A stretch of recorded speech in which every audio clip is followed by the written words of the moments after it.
Garaa keessan gara Waaqayyootti ol fudhadhaa. Har'aaf kan ramadame isa qulqulluu sagalee wangeelaa dhaabbadhaatii dhaga'aa. Wangeela Yohaannis boqonnaa 8 lakkoofsa 21 hanga 30tti. Wangeela Yohaannis boqonnaa 8 lakkoofsa 21 hanga 30tti kan jiru maqaa gooftaa keenya Yesuus Kiristoositti nan dubbisa. Ammas Yesuus ani nan adeemaa isin ana barbaaduuf jirtu iddoo an naqus dhufuu hin dandeessanii kanaaf cubbuu keessaniin hin duutu jedhee isaanitti dubbate. Kana irratti Yihuudoonni warri Yesuusiin morman iddoo an naqu dhufuu hin dandeessan erga jedhee of ajjeesinnaa laata jedhani. Inni immoo isin kan gooda kanaati, ani immoo kan gubbaa sanaati. Isin kan biyya lafaa kanaati, ani garuu kan biyya lafaa kanaa miti. Cubbuu keessaniin akka duutan isinitti himeera. An eenyu akkan ta'e beektanii yoo amanuudhaa baattan cubbuu keessaniin hin duutu isaaniin jedhe. Kana irratti isaan egaa eenyu ati jedhanii isa gaafatan. Yesuus immoo maalifan waan akkasii isinitti dubbadha ree? An waa'ee keessaniif kanan dubbadhu kanan faradus waan baay'een qaba. Isa na ergerraa waan an dhaga'e biyya lafaatti nan dubbadha. Inni ana erges dhuga qabeessaa jedhee isaanitti hime. Isaan garuu waa'ee abbaa isaanitti dubbachuu isaa hin hubanne. Kanaaf Yesuus ilma namaa kana erga muka irratti ol fuutanii eenyu akka inni ta'e ani isa abbaan na barsiise akkan dubbadhu malee ofiin homaa akkan hin hojjennes hin hubattu. Inni ana ergee anaa wajjin jira. Ani yeroo hundumaa kan isa gammachiisu waan an hojjedhuuf inni kophaatti ana hin dhiifne isaaniin jedhe. Yesuus kana yommuu dubbate namoonni baay'een isatti amananii. Ameen. Akkuma dhaabbannee jirrutti dhugaa ba'uu amantii keenyaa walii wajjiniin hin beeksifanna. Waaqayyo abbaatti nan amanaa, uumaa waaqaatiif lafaa, danda'a waan hundumaa, tokkicha ilma isaa gooftaa keenya Yesuus Kiristoosittis hafuura qulqulluudhaan kan ulfaame, Maariyaam durbattis kan dhalate, Phoonxoos Pilaaxoos durattis kan dhiphate, kan fannifame, kan du'e, kan awwaalames, guyyaa sadaffaattis du'aa kan ka'e, gara waaqaattis kan ol ba'e, gara mirga Waaqayyo abbaa danda'a waan hundumaas kan taa'e, achiis kan deebi'u, warra jiraniif warra du'anitti faraduudhaaf hafuura qulqulluuttis nan amanaa. Tokkicha qulqullaa waldaa kiristiyaanaa, tokkummaa qulqullootaas, dhiifamuu cubbuus, du'aa ka'uu fooniis, jireenya bara baraas. Ameen. Hin teenya.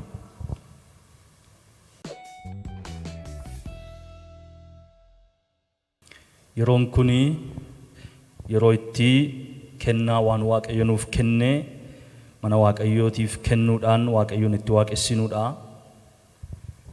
Sagaleen Waaqayyoo akkas jedha.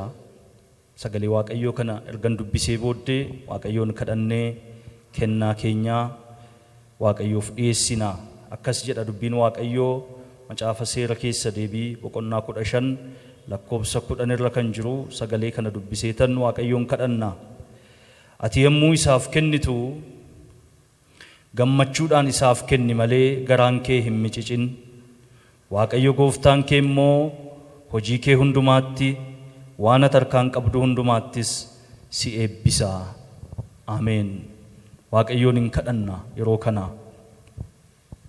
Yaa Waaqayyo abbaa keenyaa guddaa goonee si galateeffannaa, galanni siif haa ta'u. Kennaa hundumaa situ nuuf kenne, jireenyi keenya hundumtuu kan keeti. Yaa Waaqayyo hundumarra kan caalu fayyaaf nagaa nuu kennite, kanaaf guddifnee si galateeffannaa. Maqaa gooftaa keenya Yesuus Kiristoosiin galanni siif haa ta'u. Amma yeroo kana immoo kanatti nuuf kennite qabeenya keenya irraa hojiin mana keetii ittiin hojjetamuuf kan nuyi qabannee fuula keetti dhiyaanne kan akka ati eebbiftuuf fuula keetti dhufneerra yaa Waaqayyo. Maqaa gooftaa keenya Yesuus Kiristoosiin eebba kee hafuuraatiin yaa Waaqayyo kennaa kana ilaaluun jaalala kee fedha kee haa ta'u. Gooftaa keenya fuula keetti qabeenyati isaaniif kennite qabatanii kan dhiyaatan saba kee amantoota keenya akkati eebbiftu gola isaanii jireenya isaanii hir'uu isaanii akkati ilaaltuuf si kadhanna eebba waaqarraatiin eebba hundumaatiin akkati saba kee eebbiftu fedha keetiif jaalala kee nuuf haa ta'u yeroo kana yaa Waaqayyo horii walitti qabamu kun bal'isuu wangeela keetiif akka ta'u hojii mana keetiitiif akka oolu eebbisuun jaalala kee nuuf haa ta'u yeroo qabnu hundumaa keessatti nuuf argami maqaa gooftaa keenya Yesuus Kiristoosiin si kadhanna ameen.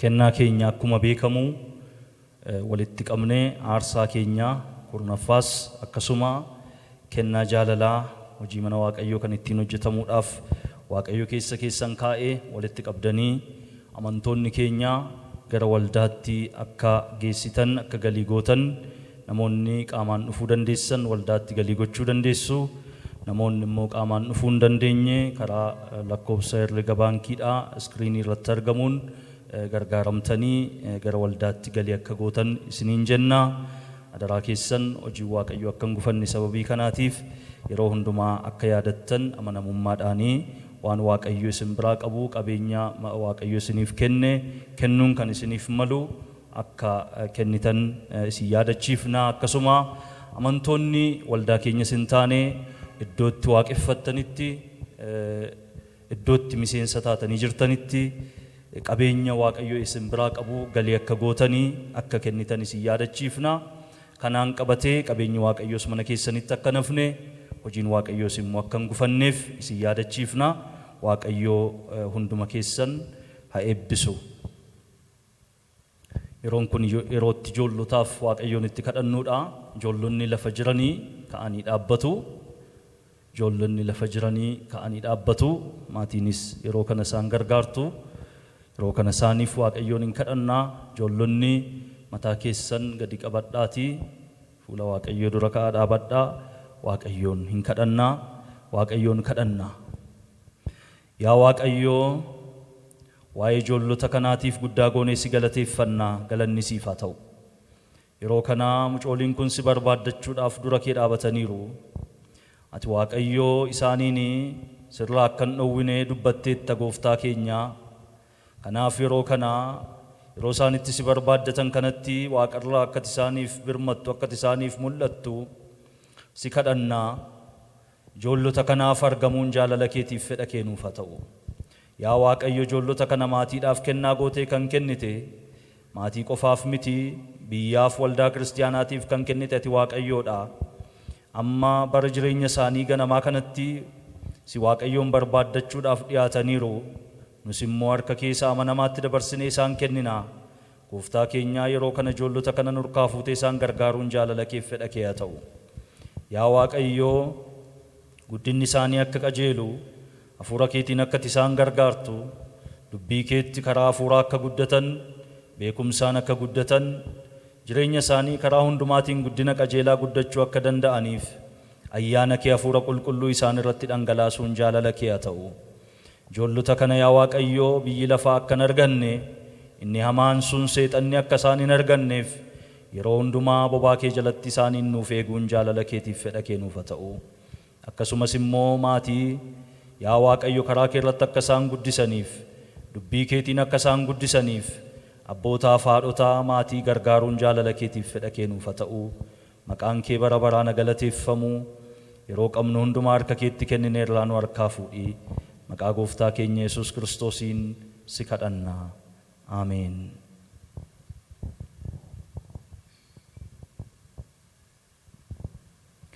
Yeroon kun yerootti sagalee Waaqayyoo karaa lallabaa dhageenyuudha. Guyyaa har'aa dubbii Waaqayyoo nuuf fidanii kan dhufanii lubaa Abbayyaa Sirriiqaa ta'uu yeroo kana isaan gara kanatti dhufanii dubbii Waaqayyoo nutti dubbatu.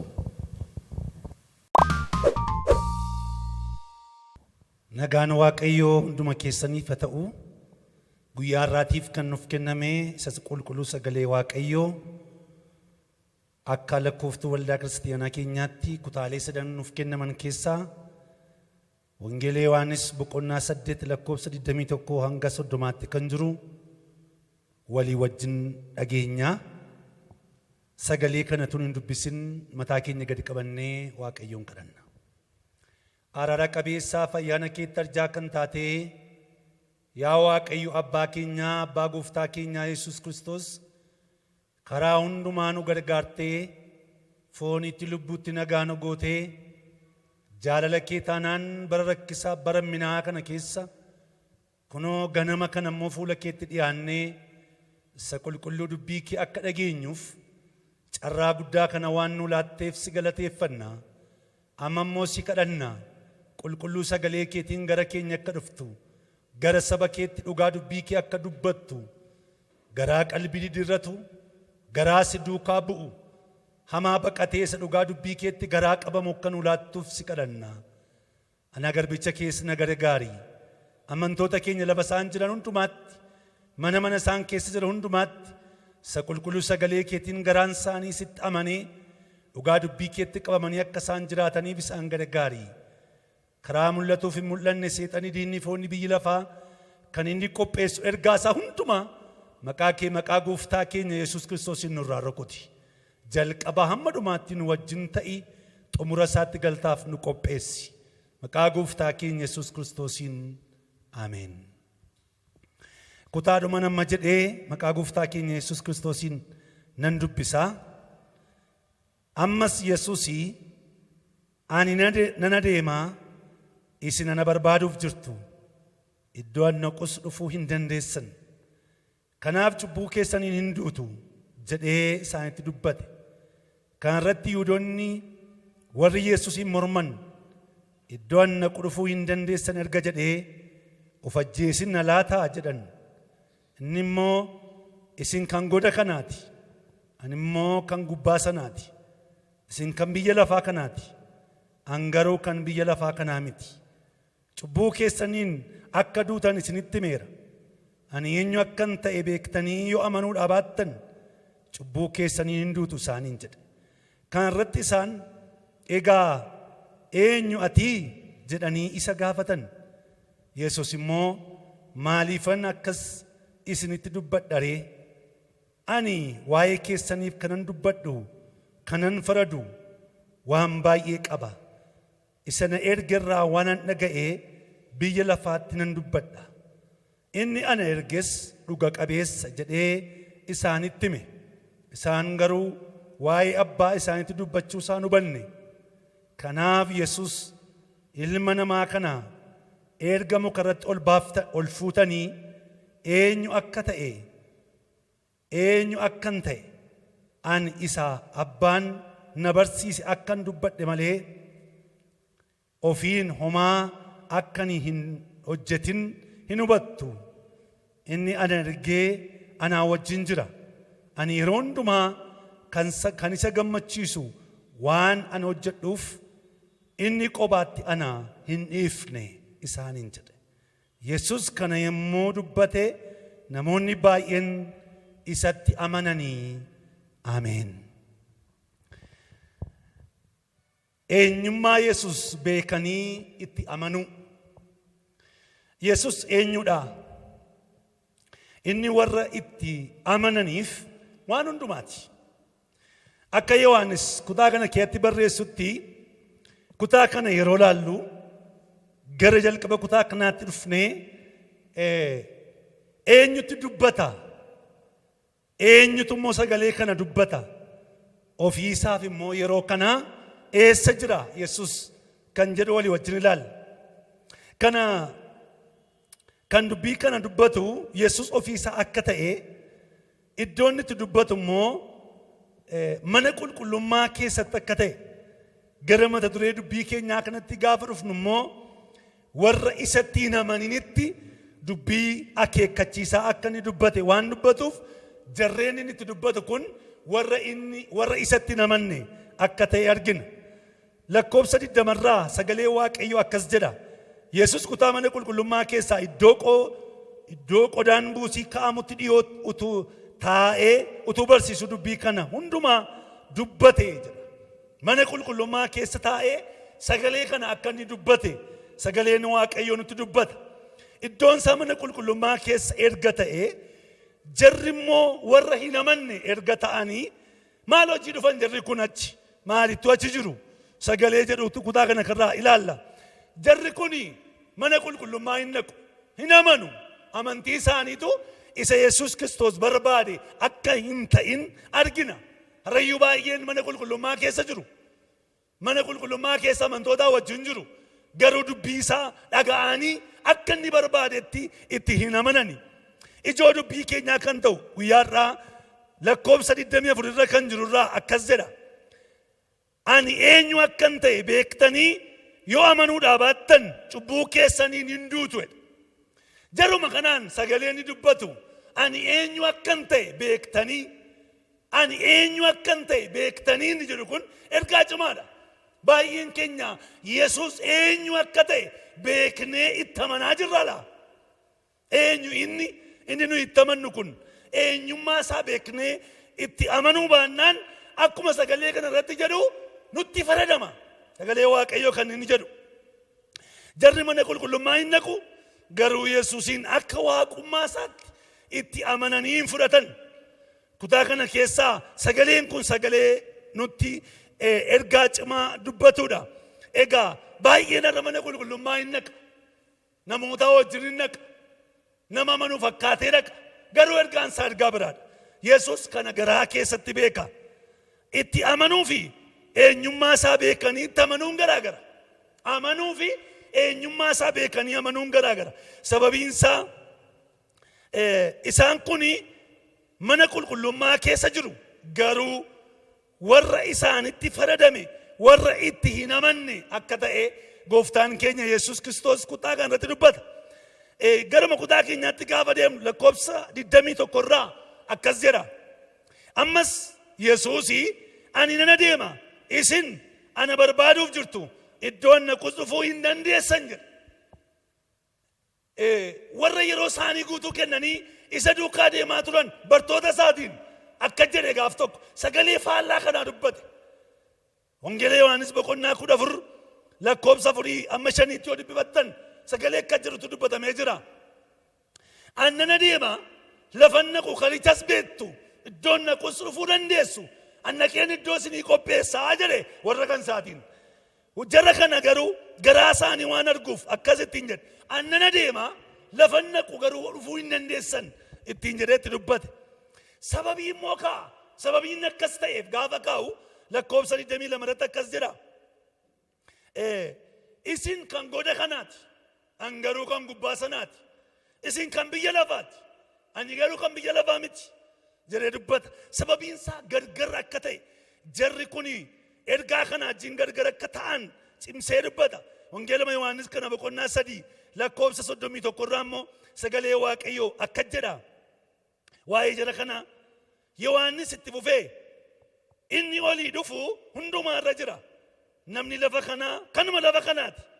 Waa'ee isa lafarraa dubbatas inni waaqarraa dhufu hundumaa irra jira. Inni lafa kanaa kanuma lafa kanaa yaada.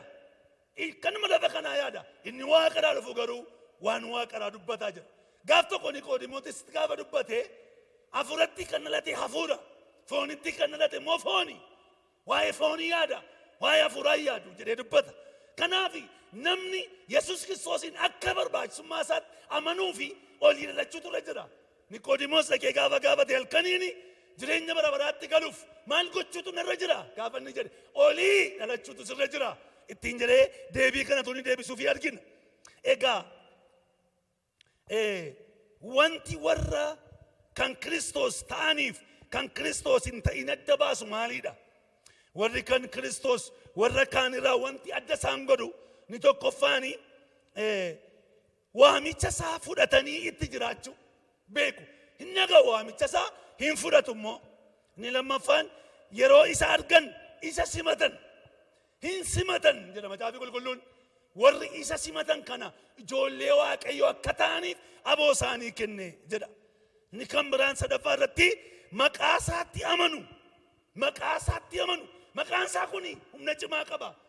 Maquma isaa kanaan hojii baay'een akka hojjetame sagalee Waaqayyoo dubbata. Idduma jirtanii bara rakkisaa bara manatti galuu kana keessa maqaan isaa isin gargaara. Maqaa isaatti amanaa.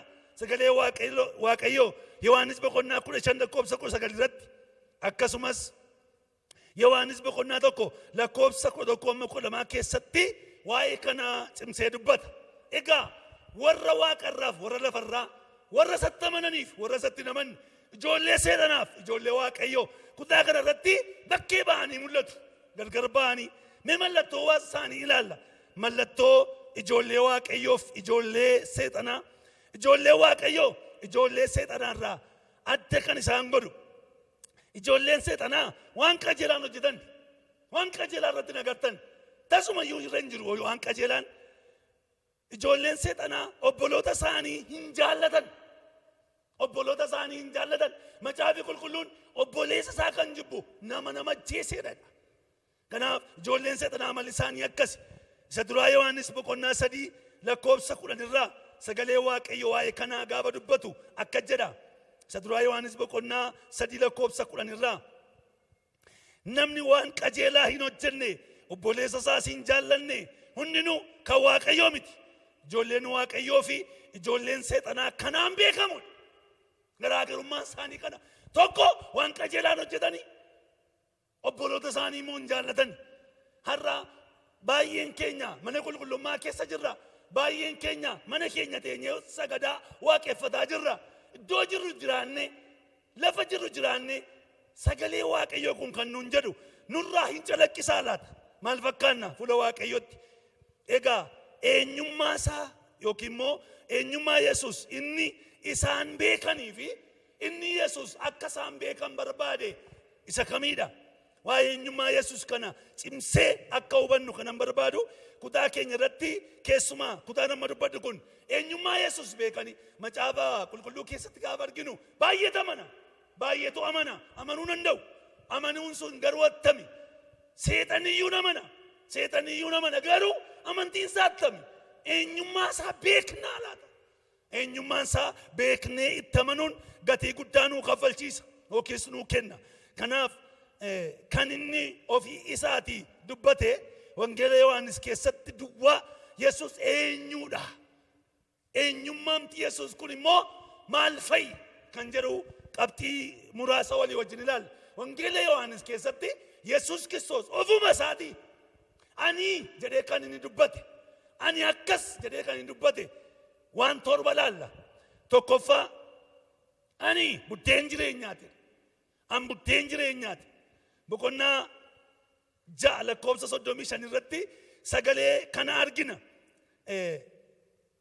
Yommus Yesuus ana buddeenni jireenyaa gara koo kan dhufu hin beela'u kanatti amanus matumaan dheebotu jedhe. Ana buddeenni jireenyaa. Buddeenichi isa kam? Gara booddee isaa deebinee lakkoofsa 33 irraa gaafa laallu buddeenni waaqayyoo isa waaqarraa gadi dhufu biyya lafaatiifis isa jireenya kennuudha. Biyya lafaatiif isa jireenya kennu. Isa buddeen lafarraa nyaatanii qufan miti. Buddeen waaqarraa isa biyya lafaatiif jireenya kennuudhaan jedhe. Maqaan isaa haa ulfaatu. Egaa warri buddeen jireenyaa isa ta'e hin fudhatin jirtan. Buddeen jireenyaa isa ta'e Yesuusiin hin fudhatin jirtan. Buddeenuma jireenyaa isa ta'e jireenya isa ta'e amannee sirriitti hin fudhatin jirru immoo kana fudhachuun dura jira. Inni lammaffaan bishaan jireenyaati. Yesuus Kiristoos bishaan jireenyaa akka ta'e dubbata. Wangeela Yohaannis boqonnaa 7 lakkoofsa 37-39tti isa kana dubbifachuu dandeessu. Gara ayyaanichaatti ol ba'ee namni dheebote yoo jiraate gara koo dhufu burqaa yaa jireenyaa na kiyaa burqaa. Ana bishaan jireenyaa utuu inni jedhu argitu. Ana bishaan jireenyaa jedhee ofii isaati bishaan jireenyaa ta'uusaa utuu inni dubbatu argina. Inni sadaffaan Yesuus ofii isaatii ifa biyya lafaa akka ta'e kaa'e. Ani ifa biyya lafaati. Ani ifa biyya lafaati jedhe. Isa kana Yohaannis boqonnaa 8 lakkoofsa 12 darbee boqonnaa 9 lakkoofsa irraa dubbifattan hammam biyya lafaa keessa jirutti an ifa biyya lafaati. Gaafa Yesuus Kiristoos dhalatee lafa naannoo inni itti dhalatetti ifa guddaatu ta'e. Macaafa raajii Isaayaas keessattis ifti nuu kennameera utuu jedhu argina. Kanaaf inni ifa biyya lafaati. Tarii yeroo akkasitti dubbatan namoonni meerrere maayin noo ifa keessa jirra. Wanti wal caalee hin jiru. Isa jireenya bara baraaf ibsaa jireenya bara baraa isa ta'e gaafa isaan hubachuu dadhaban gaaf tokko akka ifa biyya lafaa ta'e attamitti mul'ise gaafa Yesuus fannifame. Sa'aatii 3 jedha Macaafi Qulqulluun. Sa'aatii 3 dukkana guddaatu biyya lafaarra ture. Maatiyos boqonnaa 27 lakkoobsa 45 yoo dubbifanne sagalee kana agarra. Yeroo itti lubbuun isaa kenne, yeroo itti fannifamee lubbuun isaa duute sana guutummaa irra lafaa irratti dukkana guddaatu ta'e. Guyyaama dukkanaa. Amma yeroo darbee biyya lafaatti dukkanaa hin gaaddi doofti jedhanii dubbatan. Inni hafeen Yesuus jennaan garuu waan haaraa ta'a. Inna dukkanaa wennaan hin dukkanaa, inna ifu wennaan hin ifa. Nuyi jennee ifamtuu hin ta'u. Kanaaf ogummaa ogeessota lafatti dabalee ofiisaa kan mul'isu Yesuus Kiristoosidha. Inni arfaffaan Yesuus balbala hoolotaati. Balbala hoolotaa. Balbala jechuun isatu balbala jechuudha. Karaa sana galama. Kallattiin ittiin galan isa akka ta'e dubbata. Yohaanis boqonnaa 10 lakkoofsa 7 argachuu dandeessu. Inni shanaffaan Yesuus tiksee gaarii. Ana tiksee gaarii jedha. Ana tiksee gaarii. Tiksee gaarii hoolota isaaf lubbuu isaa kenna. Yohaanis 10:11 irraa kan argan. Inni jaaffaan ani karaadha, dhugaadha, jireenya. Ani karaadha, dhugaadha, jireenya. Yohaanis 14 lakkoofsa 6 irraa argan. Inni torbaffaan ani muka waynii isa dhuga qabeessa. Ani muka waynii isa dhuga qabeessa. Yohaanis boqonnaa 15 lakkoofsa 1 kaamnee ol bifanne. Ana malee waan tokko gochuu hin dandeessanii. Sindamoota kooti. Ani immoo muka waynii isa dhuga qabeessa. Natti qabatee kan jiraatu isa jireenya kan argatu. Isa gara abbaa kan naqu karaa nanaa jedheetu ni dubbatu argitu. Sagalee ofii isaatti amanee dubbatu. Nama ofii isaatti amanee dubbatu hin jiru kan akka isaati. Kakuma baaqeetti raajonni Waaqayyo akkas jedheedhanii dubbatu. Inni garuu annan jedhaa jedhee dubbata. Inni akka raajotaa miti. Inni ofii isaa danda'ee Waaqayyoodha. Eenyudhatii jedhan jarri. Inni Waaqayyoodha.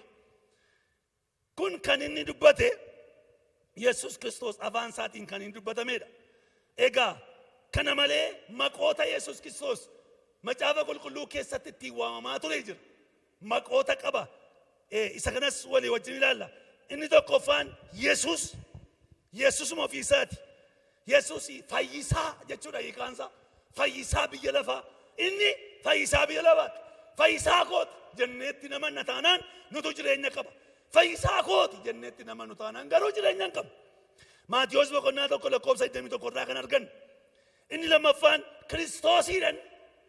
Kiristoos jechuun afaan Giriikii irraa kan dhufedha. Afaan Giriikitti Kiristoos jedhama. Afaan warra Ibraayisxiitti macaafa qulqulluun kan ittiin caafame afaanota kana lamaanidha. Afaan Giriikii fi afaan Ibraayisxiitti yookiin Ibrootaati. Afaan Ibrootaatiin immoo Masii jedha. Masii jechuun immoo isa dibame jechuudha. Isa dibame jechuudha. Inni sadaffaan ilma namaa. Ilma namaa jedhamee waamameera. Macaafa qulqulluu kana keessatti si'a 81 ilma namaa jedhameetu ni caafamu argitu. Sagalee kana kan nama dhibu Yesuus duwwaatu itti fayyadame. Nami kan biraan inni ilma namaati jedhee kan dubbate hin jiru. Ofuma isaatii dubbate sagalee kana. Kanaaf barreeffamee kan jiru sagalee Waaqayyoo isa kana ofii isaatiin kan hin dubbateedha. Inni kan biraan Yesuus ilma Daawit jedhamee waamame. Ilma Daawit. Iddoo baay'eetti argina kana. Namichi Nijisaa jaamaa sun Yesuus ilma Daawit namaar jedhetu ni iyyuu argitu. Kutaa kana irrattis ilma Daawit akka ta'e Maatiyos 21 lakkoofsa 9 irraa arganna. Inni kan biraan ilma Waaqayyooti. Inni ilma Waaqayyooti. Warri dhaabbataman kan biraanii maaliif ilma Waaqayyoof hin jedha? Waaqayyoo hin dhalu hin nashu jedhanii yeroo dubbatan jira. Inni garuu ilma Waaqayyooti jedha macaafa qulqulluun keenya. Yesuus ilma Waaqayyoo akka ta'e ragaa gurguddaa baay'ee nuuf kenna. Maatiyos 11:27 irraa argan. Inni kan biraan inni sagalee Waaqayyooti. Sagalee Waaqayyooti. Macaafa qulqulluun akkas jedha.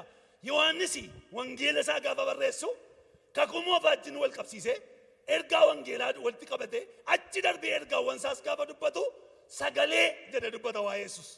Sagalee Waaqayyo sagalee isaatiin biyya lafaa uume. Jalqabatti sagaleetu ture jedha wangeela Yohaannis keessatti immoo ergaa isaa keessatti gaafa laallus jalqabee inni ture sagaleedha jedhe dubbata. Sagalichi nama keessa bulee nama foonii ta'e inni Yesuus Kiristoosidha. Sagalichi ofii isaa Waaqayyoodha jedhee dubbata.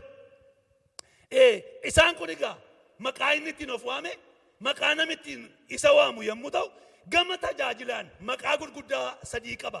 Gama tajaajilaan inni tokkoffaan raajii dhugaadha. Raajiin kun kakuu moofaa keessatti Museetti dubbatame. Raajii kakootii Waaqayyo isinii kaasade keessa deebii boqonnaa 18 tokko 15 inni lammaffaan luba dhugaadha. Luba dhugaadha. Sababiin isaa afaan Ingiliffaan akkas jedhee jira. The threefold ministry of Jesus Christ jedhamee beekama. Inni luba ta'u luba Ibroota 5 irraa akka gaba lubaatti isaanii kadhachaa ture jira sagalee Waaqayyoo. Akkasumas hojiin lubaa waan lamatu jira. Tokko aarsaa dhiyeessu yommuu ta'u inni ofiisaa aarsaa dhiyeesse. Inni lammaffaan namootaaf kadhachuudha. Wangeela Yohaannis boqonnaa 17 irratti immoo akka inni bartoota isaaf kadhate agarsiisa. Inni dhuma mootii waaqaaf lafaa mootii dhugaa akka ta'e kaa. Isa kana Yohaannis boqonnaa 18 lakkoofsa 37 irraa argan. Egaa inni Yesuus barbaade isaan wallaalanii cubbuu isaanitti ta'e maaloodha. Tokko inni waaqarraa kan ergame ilma Waaqayyooti. Lammaffaan inni sagalee Waaqayyoo isa barabaraan dubbatame barabaraan jiraatudha. Inni sadaffaan inni jireenya ofii isaatii. Arraffaa irratti inni sagalee isa foon ta'eedha. Egaa dhugaadhaaf dhugaa ba'uufan dhaladhee jedhe. Yohaannis 18 irratti gaafa ilaaltan an dhugaadhaafan dhugaa ba'uu dhaladhe. Dhugaaf dhugaa ba'uufan dhaladhe. Akkuma inni kan biyya lafaan ta'in ishee kana dubbadheen darba. Akkuma inni kan biyya lafaan ta'in warri sattamanan kan biyya lafaa miti. Akkasuma jedhe ofiisaati. Isin kan koo waan taataniif kan biyya lafaa miti jedhe. Phaawulos immoo ergaa isaa Filiphisiyoosii warra barreessu nuyi warra biyya waaqarraatidha. Adreesiin keenya waaqarra. Warri sattamantan gammadaa wanti ta'e yoo ta'e hankee teessoon kee waaqarra. Adreesii kee waaqa akka itti dubbata.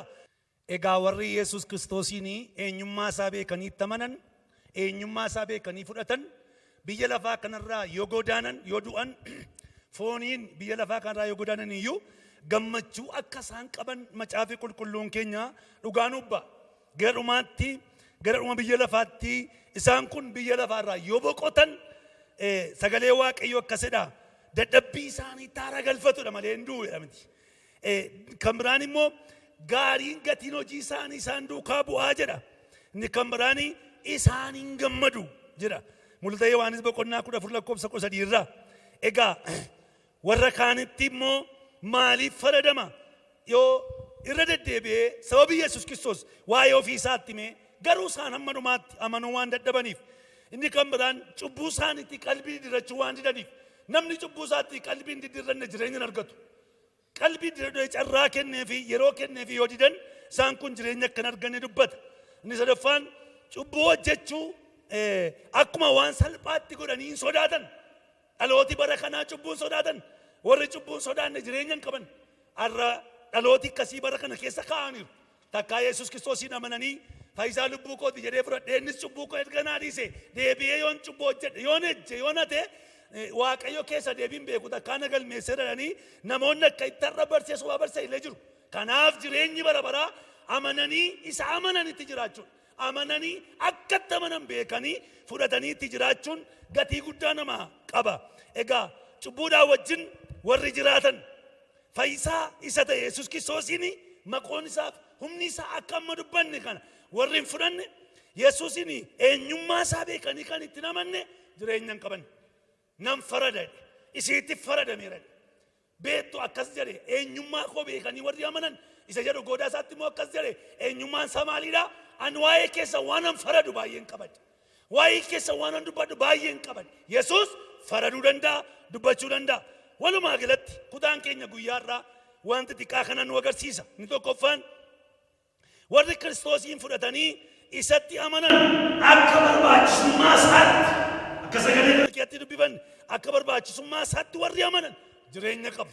Har'as amanii Yesuusiin akka barbaachisummaa isaatti aangoo isaatti aboo isaatti firdii kennuu danda'u isaatti waan haaraa gochuu isaatti si sooruu isaatti ifa siif jireenya siif ta'uu isaatti amanii jireenyi bara baraa kan keeti.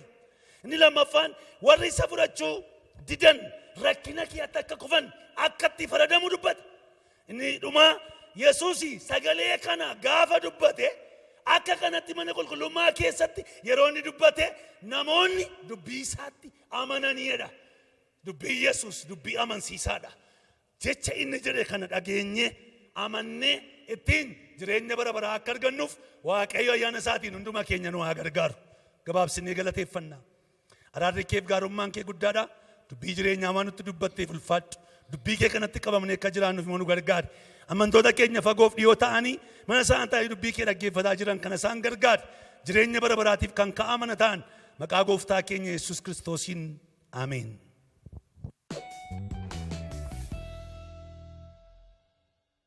Sagalee Waaqayyoo guyyaa har'aa gara keenya nu dhufeef Waaqayyoon guddaa galateeffannaa. Warri dubbii Waaqayyoo dhageenyee isa dhageenye sagalee kanatti qabamnee akka jiraannuuf Waaqayyoon hunduma keenyaaf ayyaana isaa nuuf haa baay'isu.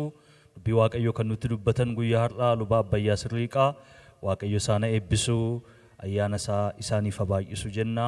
Yeroo kana sagantaa keenya gara xumuraatti finneerra.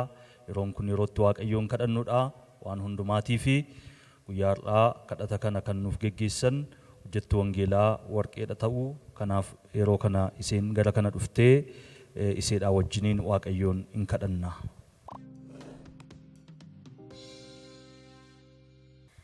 Tole hundumti keenya iddoo jirrutti Waaqayyoon in kadhanna. Yaa Waaqayyoo abbaa keenya gooftaa keenya Waaqayyoo keenya guddaa goonee si galateeffanna. Gaarummaa kee araara kee geggeessuu kee hundumaaf si galateeffanna. Amma har'aatti harki gargaarsa kee eegumsa kee nu wajjin waan jiruuf jiraannee har'a geenyeerraa jiraachuu keenyaaf situ galateeffama, situ jajama. Maqaa gooftaa Yesuusiin galanni siif haa ta'u. Waan nutti ulfaate hundumaa nurraa gadi qabdee waan nu miidhuudhaaf ba'e hundumaa nurraa deebiftee jiraadhaa nuun jettee nu jiraachifteetta. Sabi kee siin jiraateera, siin gargaaramneerra, siin baraaramneerra. Yaa Waaqayyoo si galateeffanna daddaballee gaarummaa keetiif. Maqaa Yesuusiin galanni siif haa ta'u. Ganama kana sagalee kee ergitee waan nutti dubbatteef, waan nu barsiifteef, waan nu jajjabeessiteef, si amanuun jireenya akka ta'e waan nutti himteef, si malee jiraachuun immoo du'a akka ta'e waan nu barsiifteef si galateeffannaa. Bara baraan galanni siif haa ta'u. Ammas yaa Waaqayyo si kadhanna ganama kana garaan keenya si barbaada. Rakkina ofii qabnuuf si barbaaddanna. Rakkina biyyi keenya qabuuf si barbaaddanna. Rakkina addunyaan kun qabu hundumaaf situ furmaata si kadhanna. Maqaa Yesuus Kiristoosiin gurra kee gara kadhata keenyaatti nu deebisuun jaalala kee haa ta'u. Si yakkineerra, cubbuu hojjenneerra, inni xinnaan inni guddaan, inni beekaan inni waldhaalaan irraa kaanneerra. Kanaaf araara si kadhanna. Maqaa Yesuus Kiristoosiin cubbuu keenya nu dhiisuun jaalala kee haa ta'u. Yaa Waaqayyo nuuf araarami, nuu dhiisi. Akkati nutti gaddite karaa hedduu nutti mul'ataa jira. Hubannee yoo ilaalle dhaloonni du'aa jira. Ofiisaa walajjeesa, dhukkubaan hin du'a. Garaan nama hedduu gaddeera. Wanti dhaga'amu, wanti ija namaatti argamu, kan nama gammachiisu miti caafamee jira. Hundinuu yakkaniiru, ayyaanni Waaqayyoo isaanitti irrateera jedhameera. Kanaaf si yakkineerra, hundumti keenya cubbuu hojjenneerra. Maqaa ilma kee Yesuusiin nutti araaramuun jaalala kee haa ta'u. Yooti nuu dhiifte, yooti nutti araaramte walii keenyaaf araaramuu dandeenya. Yaa Waaqayyo dhaloonni garaa walitti jabaateera. Haadhoon haadhoo isaatti garaa jabaateera. Haadhoon du'a haadhoo isaatiitti kolfeera. Badiisni kana caale immoo hin jiru. Salphinni kana caale immoo hin jiru. Dhayichi kana caale immoo hin jiru. Maqaa Yesuus Kiristoosiin nutti araarami. Nuu dhiisi, araara si kadhanna.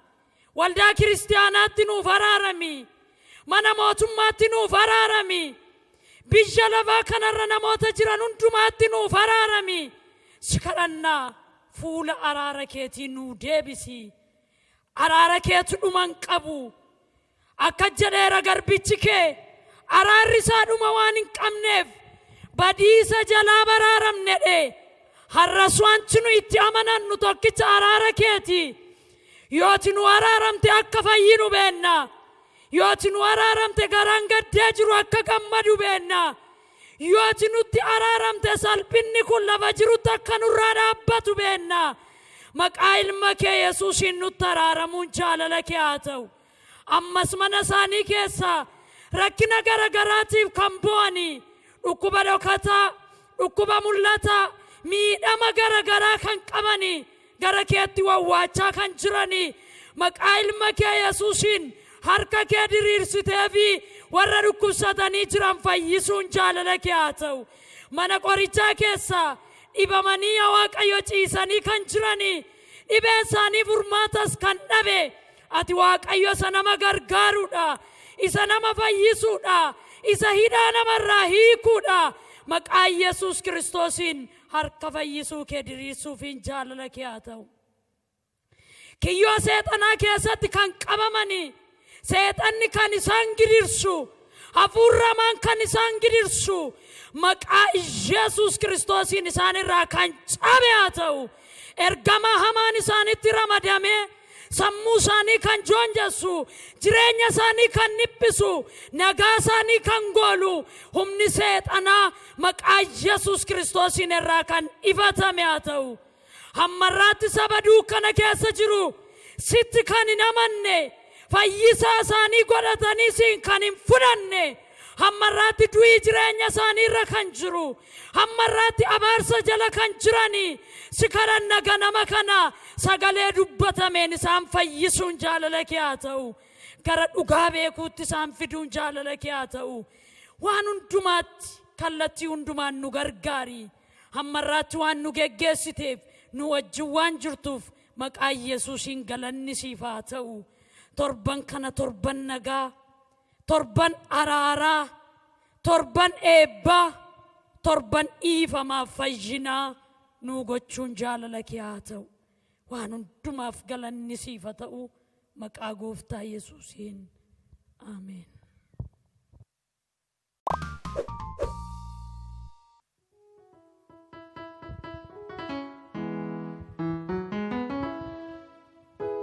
Kana ol kaanii dhaabbannee kadhata Gooftaan keenya nu barsiisee walii wajjiniin hin kadhanna.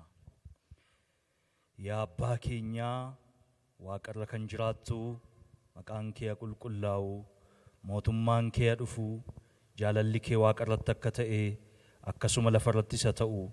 Kan nu ga'u buddeen keenya har'a nuuf kenni, yakka keenya nuuf dhiisi, nus kan nu yakkaniif akkuma dhiifnu qoramsatti nun galchin, hamaa nu oolchi malee.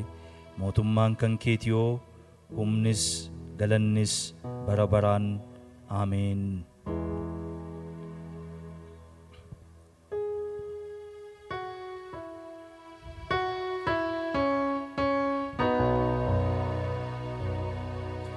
Yaa Abbaa nu eebbisi, hafuura kee oliin